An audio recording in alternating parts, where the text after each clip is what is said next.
सिंध जे वॾे वज़ीर सैयद मुराद अली शाह सिंध में ज़रूरत मुताबिक़ कणक ख़रीद करण जी मंज़ूरी ॾेई छॾी।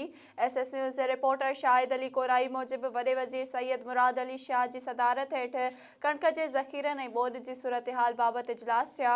ख़ुराक वारे वज़ीर मुकेश कुमार ब्रीफिंग ॾींदे चयो त सिंध में 11 लख टन कणक जो ज़ख़ीरो मौजूदु हो। हेल ताईं 7,21,000 टन कणक विरहाइजी चुकी आहे।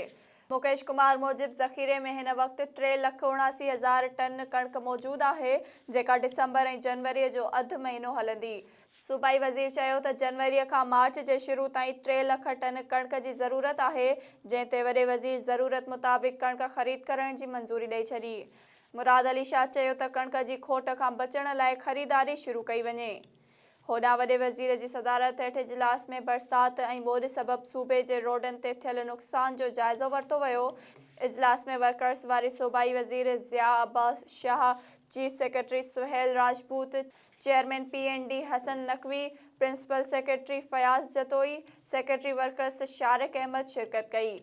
वॾे वज़ीर खे आगाही ॾिनी वई त सिंध में कुल 801 रोड स्कीमूं आहिनि। 8,620 किलोमीटर रोडनि खे नुक़सान पहुतो आहे। एशियाई बैंक रोडनि जी तामीर में मदद करे रही आहे।